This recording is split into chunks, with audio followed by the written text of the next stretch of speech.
Hello दोस्तों, solution by PJ में आप सबका स्वागत है। एक बार फिर से मैं आप लोगों के लिए लेके आ गई हूँ टॉप जीके जीएस प्रश्नों का कलेक्शन और जानेंगे इसके सॉल्यूशन आसान भाषा में। और ये जो भी आरआरबी एनटीपीसी 2024 वाले हैं वो लोग इस सेशन को मिस न करें।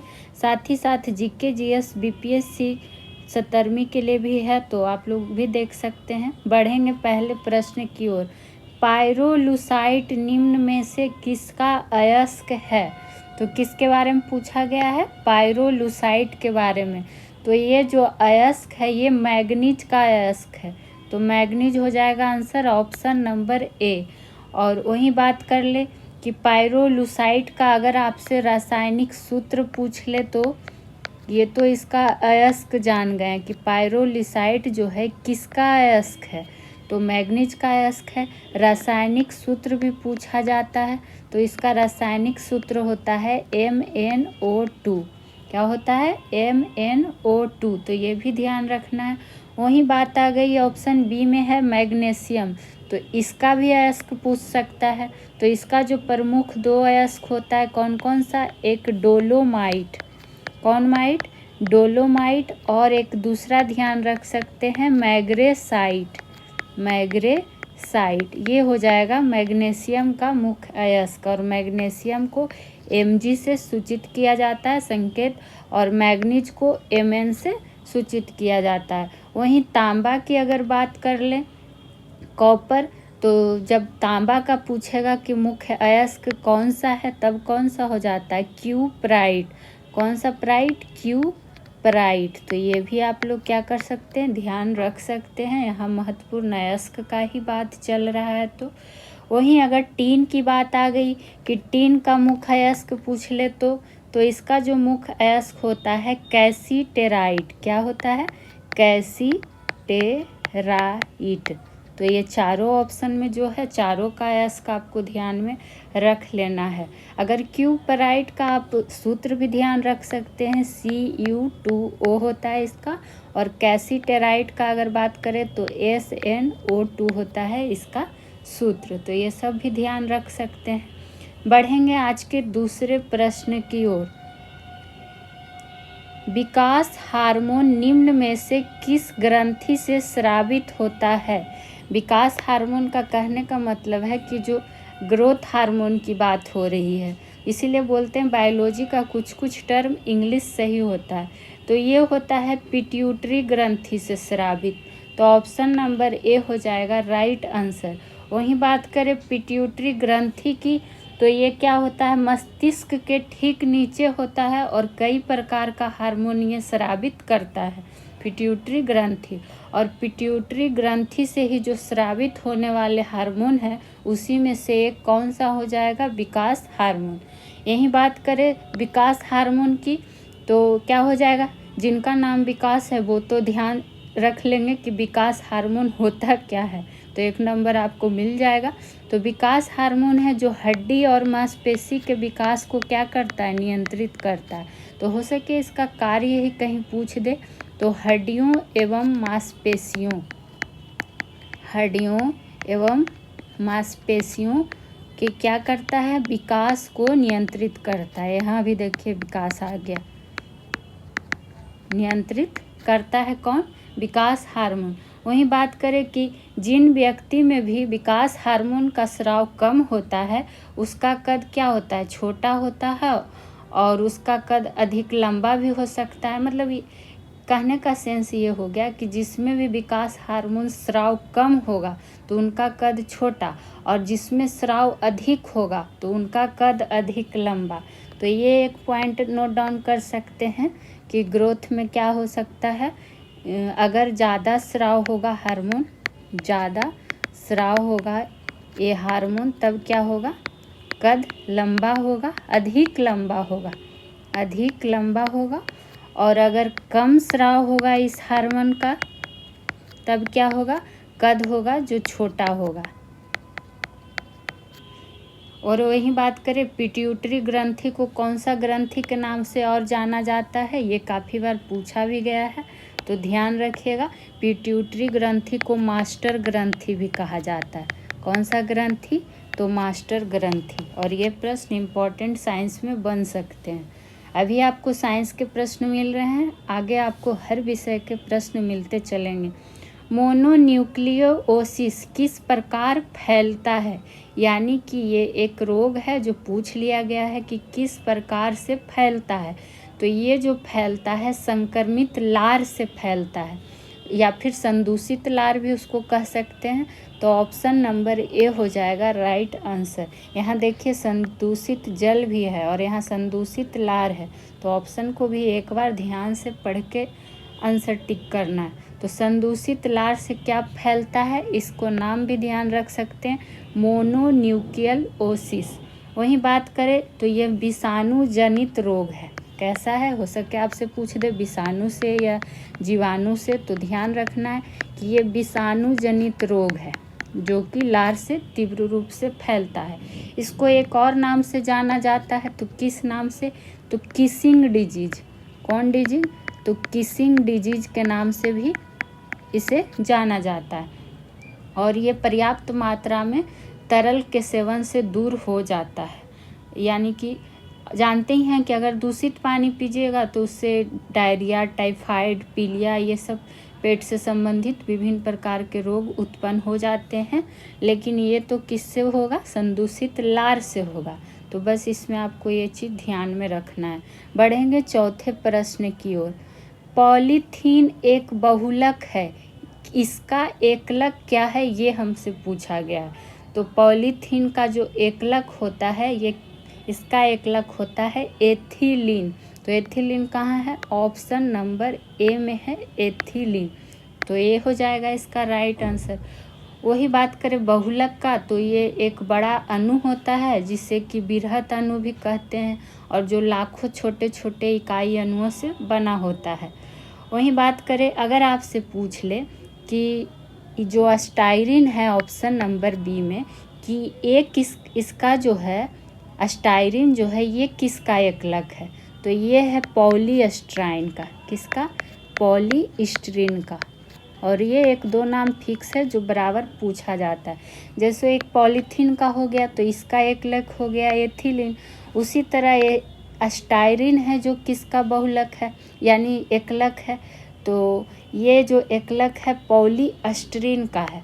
उसी तरह जो ये प्रोपिलीन है ऑप्शन नंबर सी में, तो ये किसका एकलक है, तो ये है पॉलीप्रोपोलीन बहुलक का।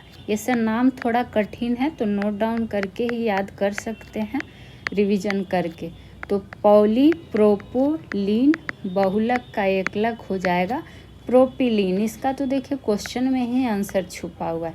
अस्टायरिन, तो अस्टीरिन यहाँ भी छुपा हुआ है, तो कॉमन सेंस लगा के भी आप लोग क्या कर सकते हैं, सही कर सकते हैं।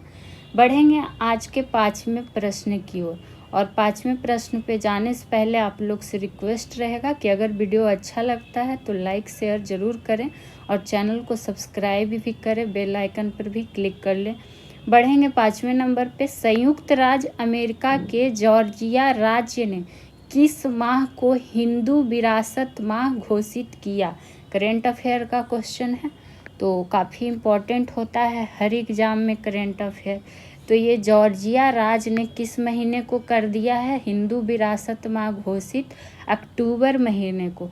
तो ऑप्शन नंबर सी हो जाएगा राइट आंसर।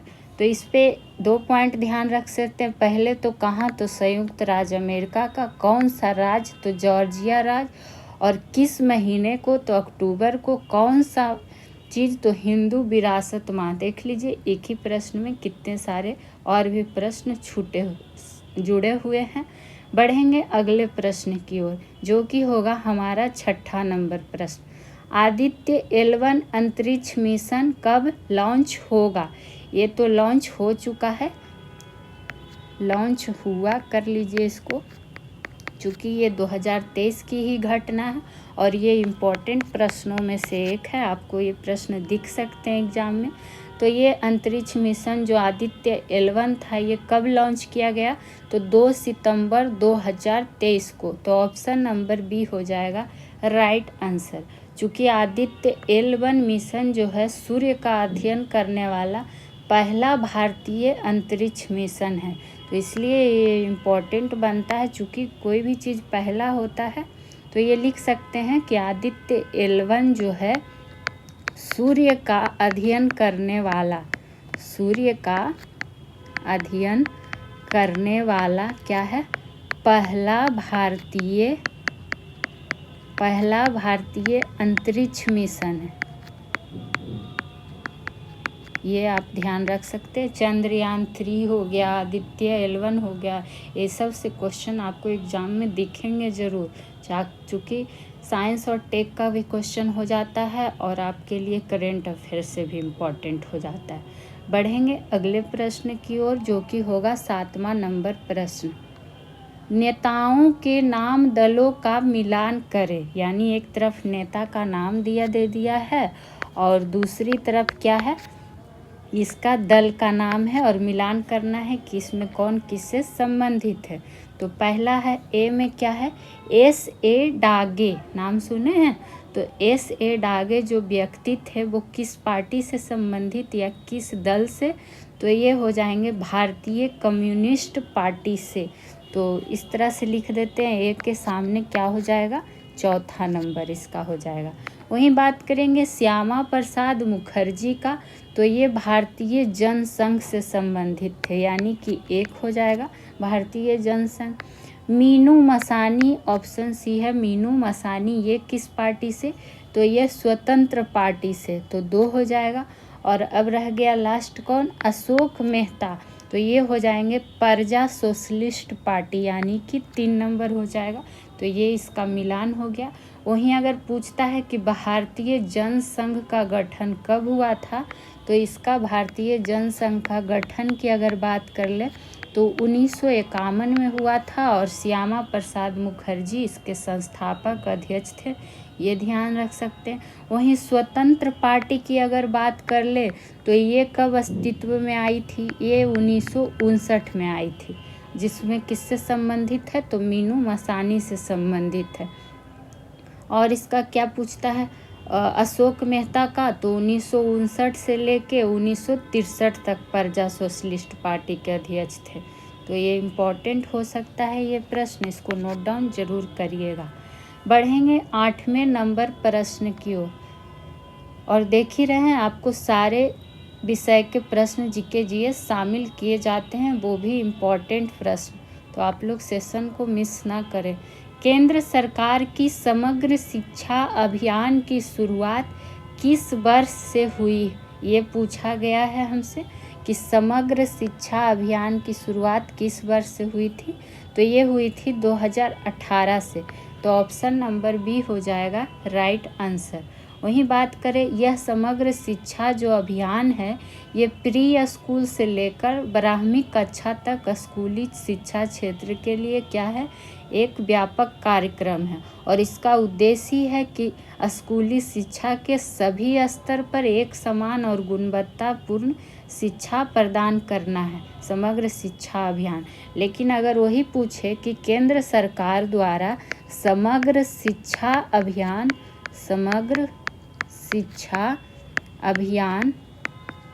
2.0 कब शुरुआत किया गया, 2.0 भी इसका आ चुका है, तो ये 2021 में।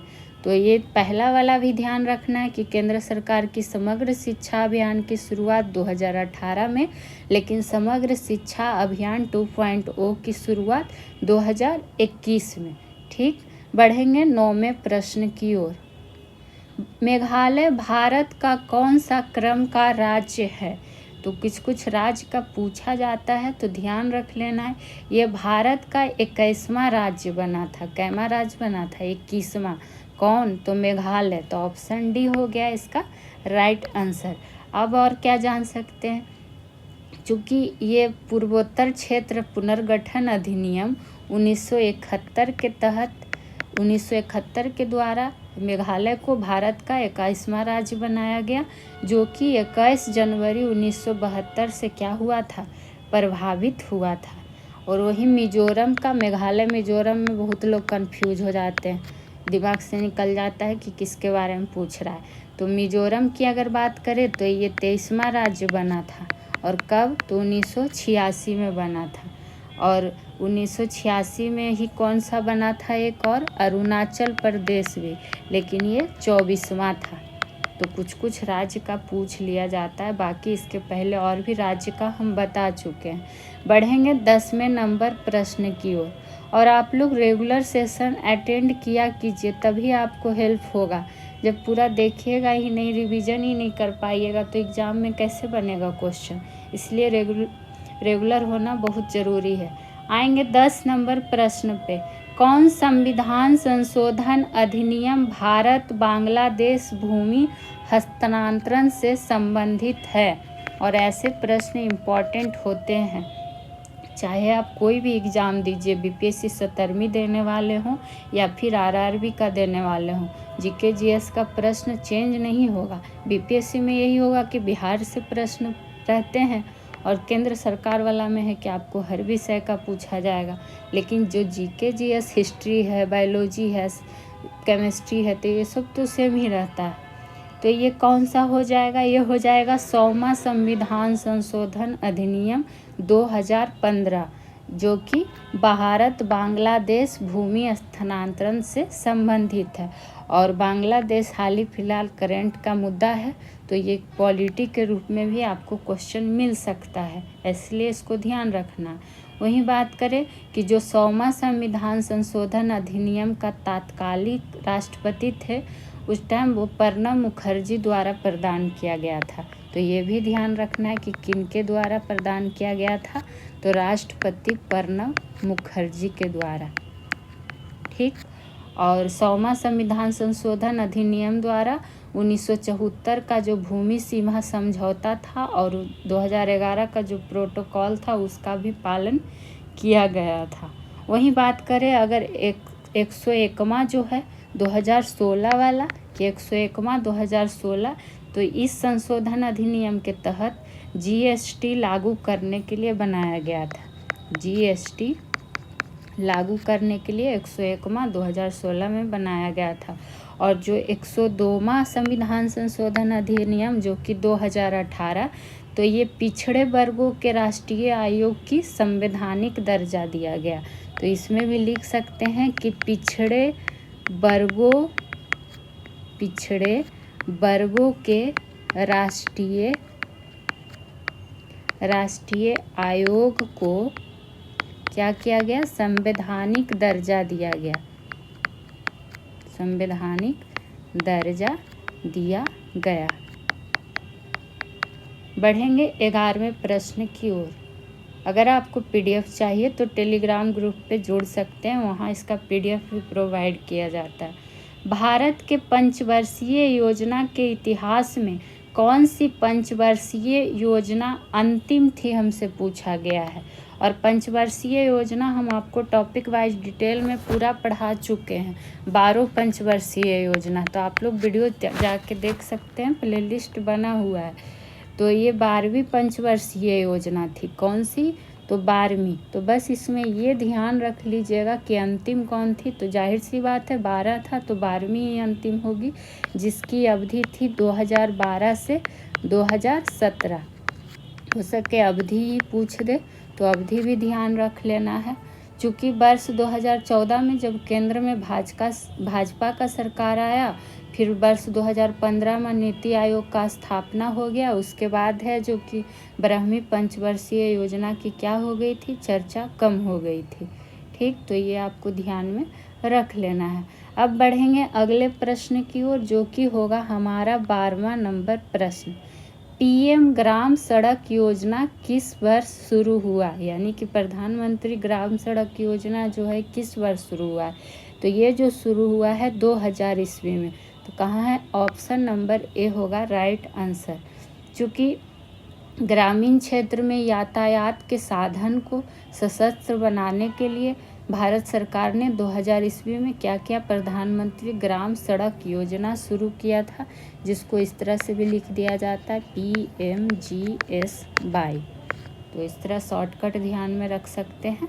इसका लक्ष्य क्या था कि जो भी ग्रामीण सड़क बनाने क्रम में मदद करना है और सड़कों की गुणवत्ता की प्रभाव निगरानी रखना है, ध्यान रखना है। ये इसी के लिए क्या कहता है, फीडबैक और शिकायत के लिए मेरी सड़क नाम का भी एक मोबाइल ऐप भी प्रारंभ किया गया है। कौन सा ऐप?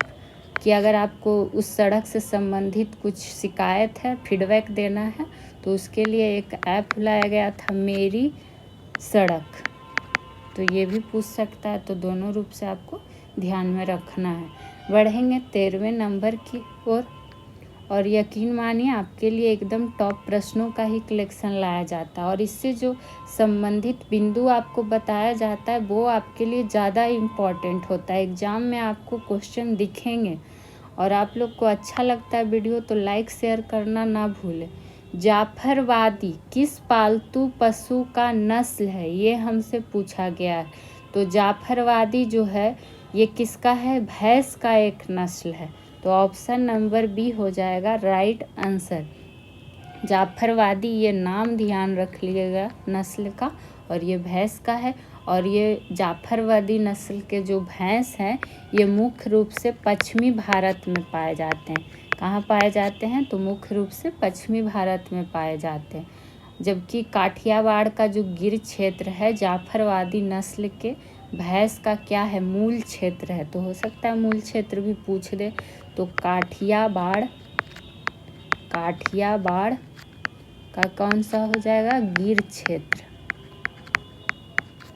वहीं बात करें कि इसकी जो क्या कहता है, जाफरवादी नस्ल की भैंस जो होती है वो काफ़ी दुधारू होती है, और इसका जो इस नस्ल की भैंस होती है उसका शरीर काफ़ी भारी और लंबा भी होता है।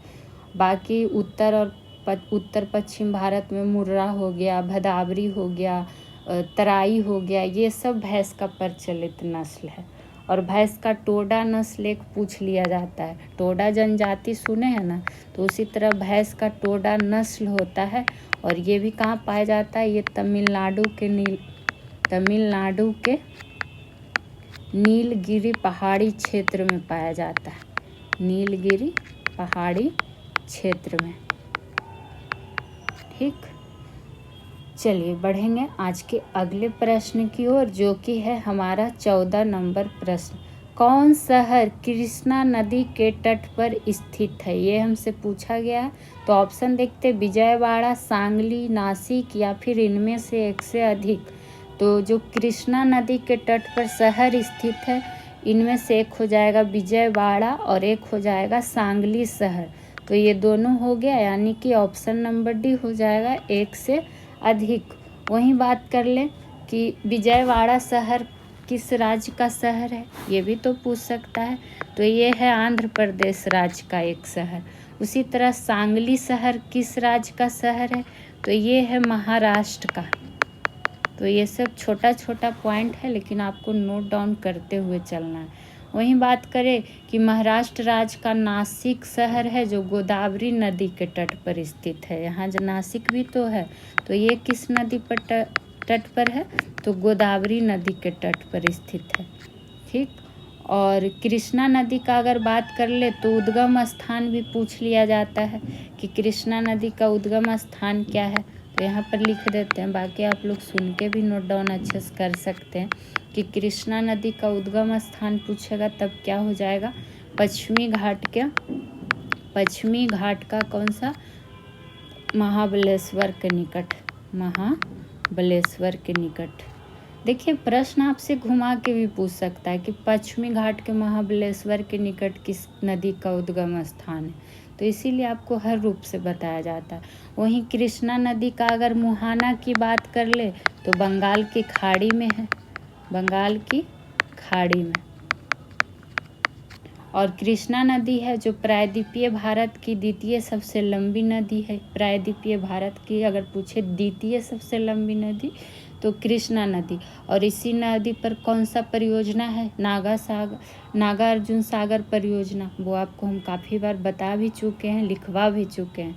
बढ़ेंगे आज के 15 नंबर प्रश्न पे। ढलवा लोहा, पिटवा लोहा, इस्पात, इनमें से किस में कार्बन की मात्रा ज़्यादा होती है? तो इसमें जो कार्बन की मात्रा ज़्यादा होती है वो होती है ढलवा लोहा में। तो ढलवा लोहा ऑप्शन ए में ही है, तो ऑप्शन नंबर ए हो जाएगा राइट आंसर। इसमें जो कार्बन की मात्रा होती है, कार्बन की जो मात्रा होती है वो कितना से कितना % होती है, तो 1.5 से लेकर 2.5% तक इसमें कार्बन की मात्रा होती है। जबकि पिटवा लोहा में अगर कार्बन की मात्रा की बात करें तो 0.2 से लेकर 0.45% तक कार्बन की मात्रा होती है। ढलवा लोहा जो होता है वो क्या होता है, भंगुर होता है, यानी कि इसको पीट कर कोई स्वरूप नहीं दिया जा सकता, तो क्या होता है, भंगुर होता है। ये भी ध्यान रख सकता है। और ढलवा लोहा में जो है आसानी से जंग नहीं लगता है, तो आपसे ये भी पूछ सकता है कि किसमें आसानी से जंग नहीं लगता है, तो ढलवा लोहा। वहीं पिटवा लोहा हो गया कि मृदु होता है। भंगुर होता है कौन, ढलवा लोहा, तो मृदु हो गया, सॉफ्ट हो गया कौन, पिटवा लोहा, और इसको पीट कर इसका स्वरूप बदला जा सकता है। और सबसे शुद्ध लोहा पिटवा लोहा और सबसे अशुद्ध लोहा ढलवा लोहा। तो अशुद्ध की अगर बात करेगा तो कौन हो जाएगा, अशुद्ध हो जाएगा ढलवा लोहा, और पिटवा लोहा की बात करेगा तो शुद्ध हो जाएगा। बढ़ेंगे अगले प्रश्न की ओर। और इस सेशन से संबंधित अगर आपका कोई सुझाव हो, कोई प्रश्न हो, तो प्लीज़ आप लोग कमेंट सेक्शन में कमेंट किया करें। बरखान निम्न में से किसका उदाहरण है, ये हमसे पूछा गया है। और ऐसे नाम भी बहुत लोग नहीं सुने होंगे, तो ऐसे प्रश्न को नोट डाउन जरूर करें। तो ये जो उदाहरण है पवन निर्मित स्थलाकृति का, जो कि ऑप्शन नंबर बी होगा इसका राइट आंसर। क्योंकि जब पवन का बहाव से रेत का जो जमाव होता है टीले के रूप में होता है और भुजा पवन की दिशा में निकला होता है, उसी को कहा जाता है बरखान। तो ये आप ध्यान में रख सकते हैं। और कुछ स्थलकृति जो कि पवन नृत्य का उदाहरण है, पवन निर्मित का, तो पूछ लिया जाता है, जैसे क्या, पेडी तलेन, पेडी तलेन। और यकीन मानिए आपको ऐसे प्रश्न एग्जाम में दिखेंगे, चाहे आप बीपीएससी 17वीं दीजिए या फिर आरआरबी एनटीपीसी का दीजिए, तो ऐसे प्रश्न को नोट डाउन जरूर करें। हम बार बार बोलते हैं, लोयस हो गया, बालू का स्तूप हो गया, ये सब है पवन निर्मित, बालू का स्तूप हो गया, ये सब पवन निर्मित स्थलाकृति का ही उदाहरण है, जैसे कि बरखान भी है। ठीक, बढ़ेंगे अगले प्रश्न की ओर, जो कि है हमारा 17। 18 संप्रदाय नामक बौद्ध साहित्य रचना किसने की, क्या हमसे पूछा गया, 18 संप्रदाय। तो ठीक है, जानते हैं। तो ये जो साहित्य की रचना है ये किए थे बौद्ध विद्वान कौन, वसुमित्र। ऑप्शन नंबर सी हो जाएगा राइट आंसर। वही बात करें महाजनपद, 16 महाजनपद का चर्चा किस में है, तो अंगुत्तर निकाय में है बौद्ध धर्म का। लेकिन यहाँ हमसे 18 संप्रदाय पूछा गया, इसका रचना किसने की थी। अगर वही वसुमित्र की पूछ दे कि जो सबसे महत्वपूर्ण रचना का क्या नाम है, तो पूछा जाता है एग्जाम में महाविभाषा सूत्र। महाविभाषा सूत्र नाम है वसुमित्र की महत्वपूर्ण सबसे जो रचना है उसका। बाकी इनकी कुछ और भी रचनाएं हैं, लेकिन जो मेन है वो आपको क्या कर दिया गया, बता दिया गया। वहीं आपको पता है कि जो वसुमित्र थे ये चतुर्थ बौद्ध संगीति के अध्यक्ष थे, बौद्ध जो कि कुंडलवन में हुआ था, तो चतुर्थ बौद्ध संगीति के अध्यक्ष भी थे वसुमित्र। वहीं बात करें ये जो महाविभाषा सूत्र है, जो बताएं आपको कि वसुमित्र की महत्वपूर्ण रचना है, इसको बौद्ध धर्म का विश्व कोश भी कहा जाता है। तो हो सके आपसे पूछ दे कि बौद्ध धर्म का विश्व कोश किस रचना को कहा जाता है, तो महाविभाषा सूत्र को। आपको कुछ नई जानकारियाँ मिलेगी और वो आपके लिए इम्पोर्टेंट भी हो गई। 18 संप्रदाय में ही बौद्ध धर्म को क्या किया गया था, बांटा गया था। वहीं अगर नागार्जुन की बात कर ले तो इनसे पूछा जाता है कि भारत का आइंस्टीन किसे कहा जाता है, भारत का आइंस्टीन किसे कहा जाता है, तो नागार्जुन को, क्योंकि सापेक्षता का सिद्धांत का प्रतिपादन इन्होंने किया था। और इनको शून्यवाद का जनक भी कहा जाता है, नागार्जुन को शून्यवाद का जनक। हम ऐसे लिख दे रहे हैं, लेकिन आप लोग तो सुन के अच्छे से नोट डाउन कर सकते हैं। वहीं बात करें अश्वघोष की अगर, जो कि ऑप्शन नंबर डी में है, तो इनका रचना है जो एग्जाम में पूछा गया सबसे ज़्यादा, ललित विस्तार। ललित विस्तार और बुध चरित्रम है तो और भी बहुत सारा, लेकिन जो बार बार पूछा गया है रचना तो ये हो जाएगा कौन कौन, बुध चरित्रम और ललित विस्तार। और इनको बौद्ध धर्म का वाल्मीकि भी कहा जाता है, अश्वघोष को बौद्ध धर्म का वाल्मीकि। तो देख लीजिए एक प्रश्न में आपको कितनी सारी और प्रश्नों की जानकारियाँ मिल जाती हैं। इसीलिए बोलते हैं आप लोग इस चैनल से ज़रूर जुड़े। किसी भी एग्ज़ाम की तैयारी कर रहे होंगे तो आपके लिए सेशन हेल्पफुल रहेगा। सत्यशोधक समाज की स्थापना किसने की? तो ये की थी ज्योतिबा फूले ने। तो ऑप्शन नंबर ए हो जाएगा राइट आंसर। अब वही और क्या पॉइंट बन सकता है, इसकी स्थापना कब की थी? तो 1873 में की थी। ठीक, और ये कैसी संस्था थी? सत्यशोधक समाज जो थी कैसी संस्था थी? तो ये ब्राह्मणवाद विरोधी संस्था थी। हर एक इम्पॉर्टेंट बिंदु आपको बताया जाता है। वहीं बात करें इनके द्वारा रचित साहित्य का भी आप ध्यान रख सकते हैं, कुछ जो एग्ज़ाम में इम्पॉर्टेंट हो सकते हैं। जैसे में क्या, एक गुलामगिरी काफ़ी पूछा गया है। ज्योतिबा फूले का जी का साहित्य रचना है गुलामगिरी, और किसान का कीड़ा। वहीं बात कर ले अगर B.R. अम्बेडकर जी की, तो इनसे जो पूछा गया है काफ़ी बार कि बहिष्कृत हितकारिणी सभा की स्थापना किसने की थी? बहिष्कृत हितकारिणी सभा की स्थापना किसने की थी? तो ये की थी B.R. अम्बेडकर जी ने। बाकी तो महात्मा गांधी जी की अगर बात आती है तो आप लोग को बहुत सारा बताए हैं, लेकिन यहाँ जब संघ संस्था का बात आया है तो यहाँ पर एक ध्यान रख सकते हैं, हरिजन सेवक संघ का स्थापना कौन किए थे? तो महात्मा गांधी जी किए थे 1932 में। अब बढ़ जाएंगे आज के अगले प्रश्न की ओर, जो कि होगा 19वां नंबर। लेकिन आपको पता है कि 19वें नंबर पे जाने से पहले 3 प्रश्न आप लोगों से पूछे जाते हैं डेली, और कमेंट सेक्शन में इसका जवाब रहता है आप लोग को देना, जो कि आप लोग देते नहीं हैं। तो ये तो आपकी गलती है, मेरा काम है पढ़ाना, बाकी आप लोग सहयोग करेंगे तो और अच्छा रहेगा। तो आप लोग आंसर दिया करें, जो भी वीडियो को देखते हैं आप ही के लिए हेल्पफुल होगा सेशन। पहला प्रश्न है आज का आपके लिए कि दिल्ली में जामा मस्जिद का निर्माण किस मुग़ल शासक ने करवाया था? ठीक, इसका आंसर देना, और ये सब डिटेल में आपको पढ़ाया गया है। दूसरा प्रश्न है आज का आपके लिए कि सबरीमाला मंदिर किस राज्य में स्थित है? सबरीमाला मंदिर। तीसरा प्रश्न है आपके लिए, मक्खी का वैज्ञानिक नाम क्या होगा? मक्खी का वैज्ञानिक नाम आपको बताना है। प्लीज़ आंसर आप लोग दिया करें, रिवीजन के लिए आप ही लोग के लिए अच्छा रहेगा। बढ़ेंगे, हाँ, इसके पहले जो सेशन कराया गया था उसका आंसर भी आपको बता दिया जाता है कि आपसे क्या पूछा गया था। उसके पहले जो आपसे प्रश्न पूछा गया था वो क्या पूछा गया था, हाँ, उसका आंसर यहीं पर लिख देते हैं।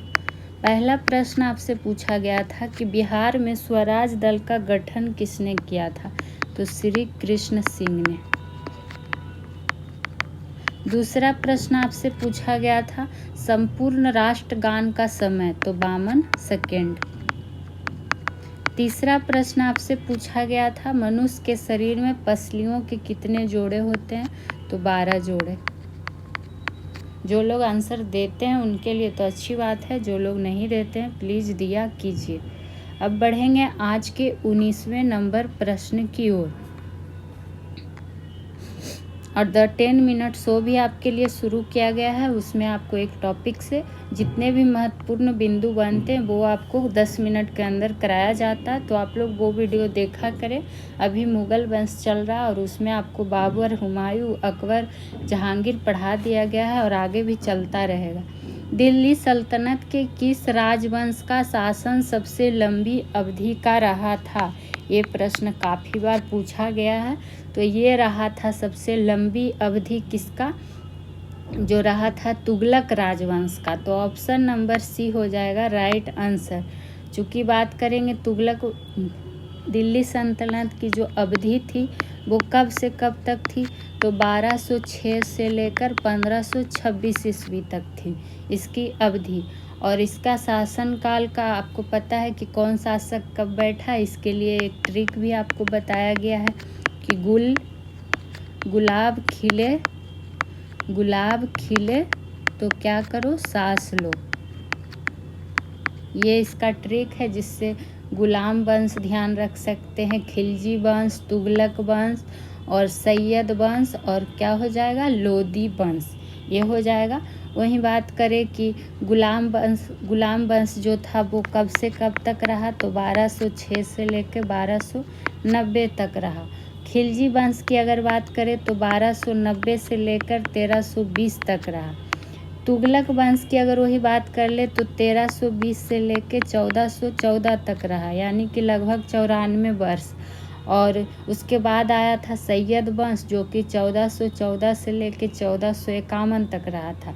और लास्ट में लोदी वंश जो कि 1451 से लेकर 1526 तक रहा। तो जो सबसे ज़्यादा रहा यही तो हमसे पूछा गया।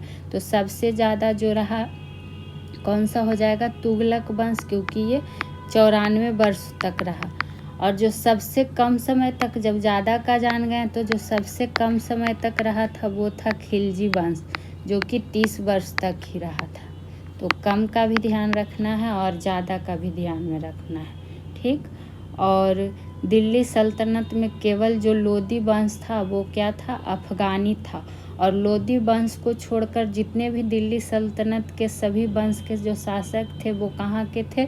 तुर्की के थे। तो ये भी आपको पॉइंट रख लेना है दिमाग में। बढ़ेंगे आज के अंतिम प्रश्न की ओर जो कि है 20वां नंबर। लाला लाजपत राय की मृत्यु कब हुई थी? तो ये एक ऐसा नाम है कि एग्ज़ाम में पूछा जाता है। तो इनकी जो मृत्यु हुई थी नवंबर 1928 में। तो ऑप्शन नंबर डी हो जाएगा राइट आंसर। मृत्यु इनकी कहाँ हुई थी? जगह भी ध्यान रख सकते हैं, तो लाहौर में। क्यों हुई थी? तो साइमन आयोग के विरोध प्रदर्शन के दौरान ये क्या करते हैं? पुलिस की लाठी से प्रहार किया गया जिससे बुरी तरह घायल हो गए थे लाहौर में ही ब्रिटिश पुलिस की लाठी से। तो इस और किसके लाठी से ये भी काफ़ी बार पूछा गया है कि पुलिस अधीक्षक जिसका नाम था जेम्स ए स्कॉट, उसी के आदेश पर लाठी चार्ज किया गया था।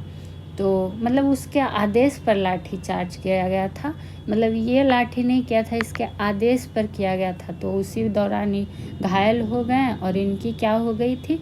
मृत्यु हो गई थी।